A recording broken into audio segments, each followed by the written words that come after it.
Let's get talking about some of the new features that we mentioned were coming up. So what is Forza LINC? That's the first one we're going to talk about. What is it and how does it work? Sure, yeah. So Forza LINC is a new AI assistant that tracks the current status of you and everybody else in the world, as well as your current progress, like through the campaign and like festival playlist activities. And the job of Forza LINC is to try and just remove any friction and barriers between you joining up and playing with other people that you might meet online. So it'll track the things that I like to do, and it'll track the things I have and haven't done, and it might do the same for you as well. And if it knows, for example, that we both love to do the trial, but we haven't yet done it this week, then it might prompt me to go, hey, Charlie, do you want to come and do the trial? And then you'd go, yeah, cool. And then it just groups us together, starts matchmaking, and then we go off to do that activity together. Wow, okay. Yeah, in that scenario, we might not know each other, we might not have microphones, but the games kind of try and just join the dots between people and help them play together. Make it a bit more social. Exactly. Oh, I love it.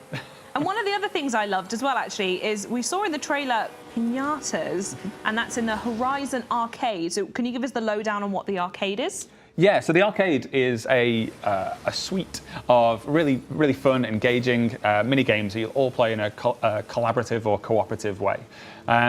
They're public events, so they spawn in the world, a little bit like you might have seen in Destiny.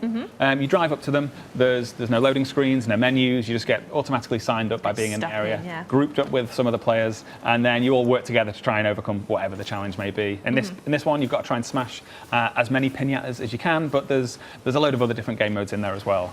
One of my favorites is called Mini Missions, which is a little bit like Simon Says, so it just throws up like a little challenge on screen, which might say like, jump over another car, and then you've got to try and work together with other players there to try and get your cars lined up so that you can jump over them, and that only lasts for a few seconds, and it'll throw up another challenge. Oh, I can't wait to play that one. And there was another one I saw in the trailer as well, which was like it was like big bowling alley, and you were like booping into the sky off speakers. Is that another one of those? So that's not part of the Horizon Arcade. This is what somebody has created within EventLab.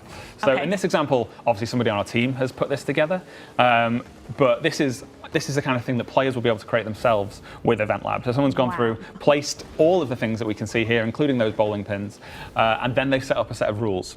So there's a bunch of rules that will be going on to make this game mode work, but some of the ones that I'll call out are, so each time you hit one of those pins, they've set up a rule that adds 5,000 points to your team's score. It didn't have to be a team-based game. They could have had it be a free-for-all or a team versus team game mode where you're all fighting against each other to try and smash as many pins as you can.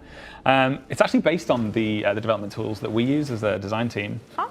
Yeah, so it is a really, really powerful tool set, and one that I really can't wait to see what people create with. I could see we spending a lot of time in that, especially streaming with like getting a big convoy together and hanging out and having fun. That looks like 100% my cup of tea.